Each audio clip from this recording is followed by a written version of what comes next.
Cantino, and I'm an occupational therapist with the Pembroke Public Schools. We've developed a series of videos to help you, the classroom teacher, with students in your class. Today, we'd like to talk about this video is to give you, the classroom teacher, ideas and strategies you can use within your classroom to help with attention and endurance for tabletop tasks.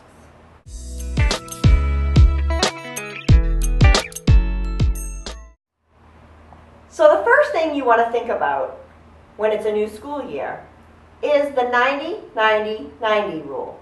PTs and OTs use this rule to explain proper seating at a desk.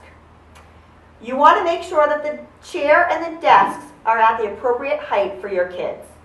We like to tell teachers on the first day of school to look at the desks and heights before they put any stickers on a desk, because a child, when they're seated appropriately, will have better attention.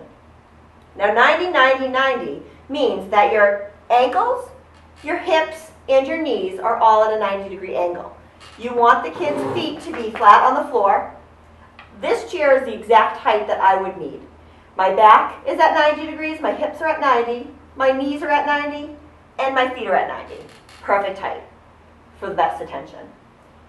This desk, however, when I slide into it, this is what happens a lot. You have a perfect seat height, but the desk is just too small. If you look at the bottom of these desks, they do have adjustable legs that you can make higher and lower. This particular desk would not be a good one for me because it is too low. It would need to be a little bit higher so that my elbows are also at 90 degrees. That's the best seated position for working. If I was to change seats, take this blue one for instance. Now if I'm sitting in this one, my hips are definitely not at 90 degrees. My knees have to come in a little bit. My feet are flat on the floor, but my hips and knees are not at 90 degrees. This would not be the optimal seating position for me. However, even the desk is a little bit high when I'm seated in this chair. So you want to just make sure that everything is the right height for your kids. So the idea is, during your first week of school, look around at how your kids are sitting. Try to change desks or switch seats to accommodate those that might be taller or smaller in your classroom. When in doubt, you can talk to your janitor. Usually they're really good at helping to lower or raise the desks and chairs. In some buildings, the chairs will not adjust. However, in others, they will. So just look at what you have in your classroom and ask a janitor to help you.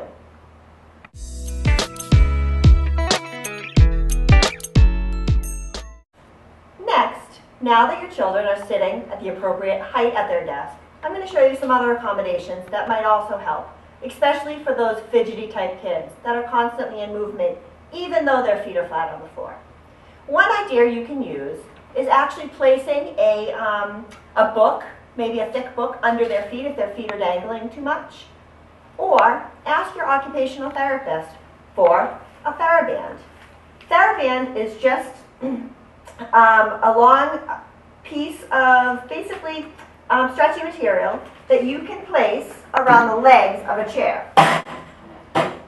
What we do is put them around the front two legs and just tie it off. You want to make sure it's tight enough that it's not going to move up and down too much, but that it fits just right. So then when a child is sitting in the chair, they can use their feet to move back and forth on the TheraBand, or they may kind of kick it out. They're getting some extra input as they're sitting in their chair. It's going to help with maintaining their seated position while you're trying to give instruction. The one thing you want to make sure of is that children are not being inappropriate with their TheraBand. We've had some kids, unfortunately, decide they want to try the scissors on their TheraBand and they try to cut it, and of course it falls off. Or they've used it so much that it's falling apart, it won't stay on. One thing you can do in this case is actually use bungee cords. You can just buy bungee cords at the stores and do the same thing. You tie them around the front two legs, and they're just using the bungee cord instead of the TheraBand. We at Pembroke have already cut up some TheraBand in each one of the motor rooms, So you can always go and ask the therapist for them, and we'll tell you where they are, and that you can go and help yourself to them when you need them. The next accommodation we want to show you is a disco seat. If you're in Pembroke, most teachers know what a disco seat is because we're being constantly asked for them, so we're always ordering new ones. But one thing you want to make sure is that there is some air in your disco seat.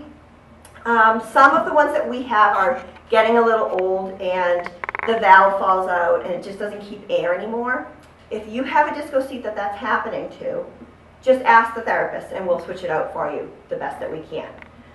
You want to make sure this one's actually even a little flat right now. There's really not a lot of air in here. So I would either put more air in or switch it out for a new one. But you want to make sure there's not too much air that they're sitting on a big cloud on their chair. So, fill it up just so that they can wiggle a little bit as they're sitting. All you do with a disco seat is you place it on the chair and you sit down, and it just gives them a little bit of motion as they're sitting in their chair. It works on your postural control, all those muscles that are helping you sit up nice and tall while you're working on your writing or listening to your teacher. So you really want to just make sure, like I said, that there's not too much air that they're falling off their chair when they have a disco seat, but it's really good for trying to maintain attention. The one other thing with the disco seat is if you have circle time or you have other times that you go to the rug for different things, maybe first grade, kindergarten, disco seats are great to take with you. So you take it to circle time and you have them put it on the rug and they can sit on the rug on their disco seat. Now it gives the student a space so that their body is in one space and they're not trying to get into anybody else's space or they're not bending over too much, and it's giving them a little movement while they're sitting during circle time. So that's the disco seat. Another thing you can use at desks for children that are still a little fidgety, even though you've tried a disco seat at TheraBand, but they're just constantly feeling like they have to have something in their hands. The therapists in your school district will have different ideas and activities that you can give. One good one that I know is working in a lot of our buildings is, it's called a fidget top pencil. And the top is just a nut and a bolt that they can just play with as you're giving an instruction, or maybe they're writing something and they're trying to think of the next thought. It just gives them something to fidget with that's not distracting to any of the other kids in the class, but is really just centered around them. Another thing, and this is kind of a bigger one, but you could do any kind of stress ball or any kind of little fidget ball that you may have around your room, or ask your therapist for any. But as, again, they're sitting there listening to your lecture or they're sitting there writing, at least they can get a little fidget going in their hands. And it's okay for kids to fidget. We give a lot of kids these days a lot more work than we had when we were kids. And it's really great for kids to have it out and to get a little movement while they're sitting in their chair. The other thing that sometimes we put on the bottom underneath the desk part of the desk is we'll put a little strip of Velcro, and the kids can just kind of play with that while they're sitting and listening also. And again, ask your therapist in your buildings, and they will help you find something that's appropriate for your kids. Another thing, chewing gum. I know a lot of teachers don't like when their kids chew gum in class, but it really does help a lot of kids. It gives them some oral motor input, and as long as they're not being inappropriate with it, you want to make sure they're not playing with it in their mouth, or when they're throwing it away, you have to make sure they're throwing it away in the trash. And if we put those parameters in place and really give some strict limits, kids can really be appropriate, and you'll see some really good improvements in their attention when they're chewing gum. One other thing I wanted to mention too is that I had a teacher 2 years ago that bought her kids in her class the little containers of Play-Doh, and they had those in the desk, and when they needed a fidget toy, she had them pull that out and just play a little bit with the little pieces of Play-Doh. It's another great idea that you can use on a daily basis.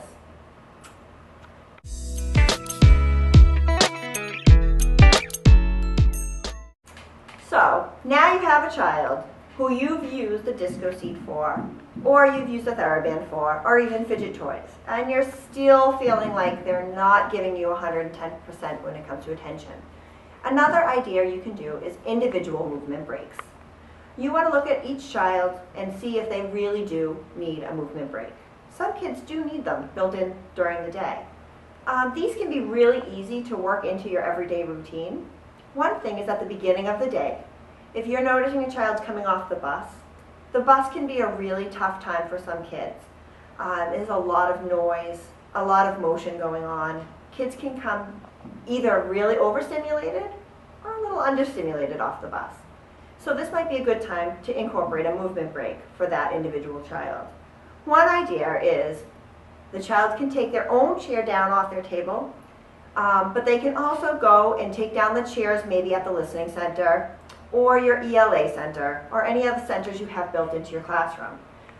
You want to have all the kids in your class really take down their own chairs because it's giving everybody a little bit of input, but those kids that need a little bit more can work on the center chairs, and they'll feel good about themselves that they're really helping out. Another idea is carrying heavy books around class.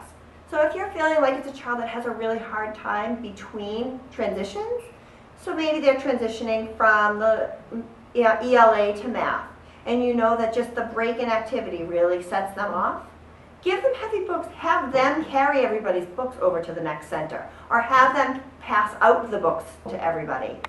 This will help give a lot of heavy input. We talk about that a lot in occupational therapy, and it's heavy input really helps your body refocus, calm down, and kind of know where you are in space. Wiping down the whiteboards is another really good activity for kids to do. Again, this can be done at the beginning of the day or at the end of the day. You really want to have one child using both hands to wipe down the board. Another activity is taking water breaks or bathroom breaks. This type of break can get a little bit tricky because some kids will be in the bathroom all day. So we want to try to avoid those techniques that kids might use to get out of work. So just watch to see how many bathroom breaks or water breaks they're taking. It should be incorporated into some kids' days, but maybe if you set it up on a schedule and they can go every hour or every hour and a half. That way you know they're not over using their privilege. Errands to the office is another great way to get in a good gross motor movement break. Maybe taking the recycling bins to the recycling center in your school, or carrying a note to the office. This, even if it's a silly note that just might say hi to the principal or the assistant principal, at least it's giving them a little bit of a motor break. They don't need to know what the note says. Again, the taking down of chairs, and then at the end of the day, they can put the chairs up before they get back on that crazy bus going home. These are some ideas of movement breaks.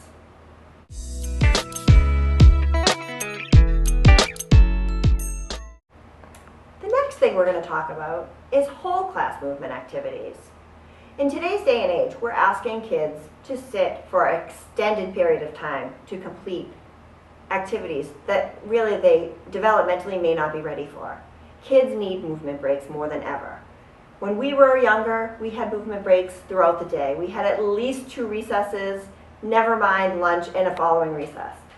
Kids don't get that these days. So it's really important to incorporate whole class movement activities into your classroom. If you start to do this, you will see a difference in your children and being able to attend for longer periods of time. And it's great for every child in your classroom, especially before a big test, or maybe in between lessons, or even scheduled or as needed in your class. If you notice your class as a whole is a little bit restless and really having a hard time fidgety, you know it's time for a movement break. We're going to go through some suggestions of movement breaks now. And what I always like to tell teachers is, if you're doing a big movement activity with your whole class, they might get a little overstimulated, and that's okay. Follow up your big movement activity with a calming activity, and I'll talk about some of those also. So one idea that we have that we, as occupational therapists and physical therapists, love to do is the popsicle sticks. What we do is we take a bunch of bigger popsicle sticks and we list different activities on them. And we'll call up one child out of the class to come and pick a popsicle stick when we know it's time for a movement break. So today I'm going to have Johnny come up and show us what we're going to do today. This one says walk like a bear. So you would have the whole class get up and walk like bears one time around the room. Walking like a bear, remember, bears don't have knees. That's what I like to tell the kids.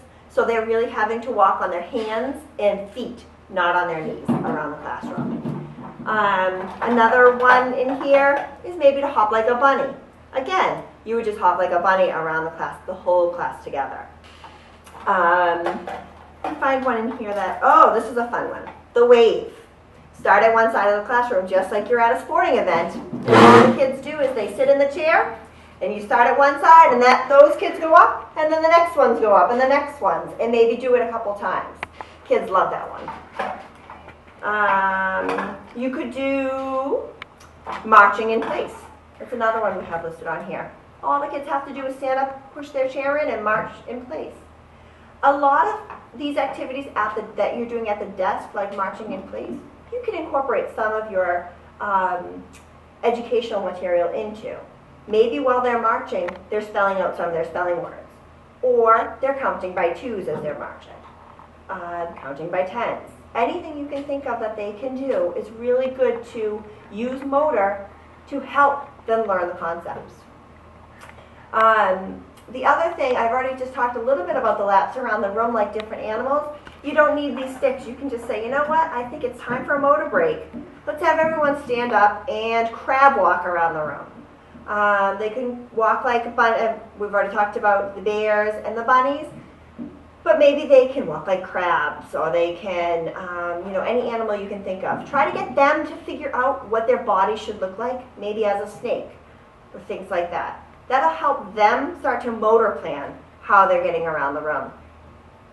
Another activity I like to do in the classrooms, as a whole group movement activity, is I'll stand up in front of the class, and maybe if we're working on ELA that day, and we're doing vocab words, take a ball. Throw it at a child, they need to catch it, and you give the definition, and they have to give you the word. And then they throw it back. And then you throw it to somebody else. So you're kind of keeping it going and moving around the room, but you're also working on the ELA strategies that you need to work on within your class. That is two different things. Another thing I like to do is maybe wall push-ups. So one thing you can do with your kids is really have them all line up along the wall in your classroom. And arms extended, feet extended, they have to push into the wall and push back out. Into the wall and back out. And instead of having them do it 10 times, tell them, I want you to count by 10 to 100. So they're doing it 10 times, but they're having to do 10, 20, 30, or maybe saying the alphabet if it's younger kids. Anything like that, maybe jumping jacks, and they're having to jump out, the spelling word is cat. C-A-T. Really easy ways to incorporate your educational goals into movement. Once you have them up and moving, again, these can be quick movement breaks. They don't need to be long, drawn-out things. A quick minutes of doing a big movement, and then have them come back to their desks for a little bit of a calming activity. One thing you can do during this time is maybe turn the lights down. A lot of our classrooms have 3 switches. Maybe turn 1 or 2 switches off and leave the 3rd switch on, or turn them off altogether. You can also have the kids close their eyes when you're working on these calming activities. That will give them the other opportunity to kind of regroup. One thing you can do is called hookups. In a hookup, they're standing at their desk, and they cross their feet, cross their arms, hook up their hands, and then pull it up. It's a really good motor planning activities for kids to get up and learn how to do this themselves, but it also works on bilateral coordination and calming at the same time. One thing I like to have the kids do is blow out candles while they're in this position. So they have to point their first 2 fingers and blow out candles of the age they are. So if they're 4, they would blow out 4 candles. 1, 2, 3, 4. Really gives their body time to calm down. Another thing, you can use different yoga poses. A lot of the occupational therapists can help you with this. There's a lot of different yoga, and if you've ever taken a yoga class, you know that these are very, holding the position is a very calming thing. So think about all those yoga poses, or ask your occupational therapist, and they will help you come up with some new ones. Chair push-ups. Kids are just sitting back at their desk, and they're just pushing up. So they're lifting their tush off the seat and pushing it back down. And up, and back down, and up. Usually we like to do about 10 of those. And another one is joint compressions, or another word for it, we can use bear hugs. And basically it's just the kids giving themselves a nice big hug and trying to get all of their joints compressed and pushed in at the same time. They can even hook their legs and really squeeze and hold it for 5 to 7 seconds and then let it go. Pretty simple things that will really help your classroom.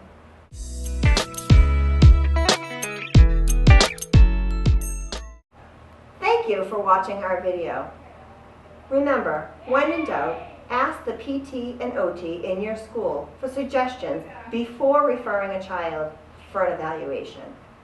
There are a lot of strategies we could give you that would really help and maybe not have to put the child through a full evaluation.